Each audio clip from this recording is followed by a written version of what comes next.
So removing the background of an image is pretty easy also.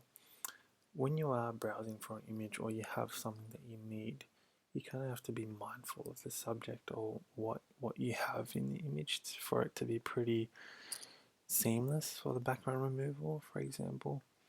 I've just typed in basketball here in the elements window. I'm using the pro account, so some of these are available to me, but I'll use like a free image anyway. So for example, this one. Removing the background of an image for this would be pretty easy because you've got a clear distinction between the foreground and the background, really. For example, even this volleyball might be pretty straightforward as well. To do this, all you need to go is click on the image, have it selected, go edit image. Because I'm using the free or the paid version, sorry, not the free version, you should still have access to the background remover. All you need to do is hit that, and then there you go. Canva by default will leave the image crop to its actual original image size, so you do need to crop and resize this as you need.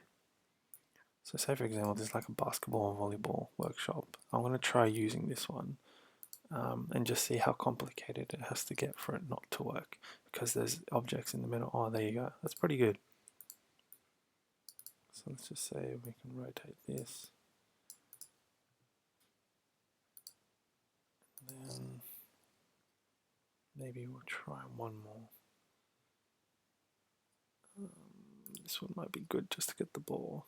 So we'll go edit image again and just hit background remover. It should be under your Magic Studio under edit image. So just hit it once and then it will do its job for you. If you're kind of not happy with the crop, you can click into its settings and kind of reduce the brush size.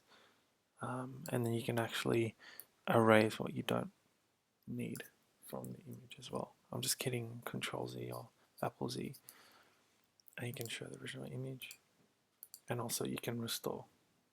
So you can do different things to help keep your image as you had it before. But I'm just going to undo that. I'll leave it as is. So just remember to crop once you've removed the background. I'll try one more just to show you maybe something a bit more creative. So let's try this one. This is a good example. There are other apps that you can use within the apps drawer to remove the background, but this is the best way. And there you go. That's quite good. So you could do that if you really wanted to do something without that hoop. You know what I mean? Yeah. Okay. If you've got any questions, just let me know.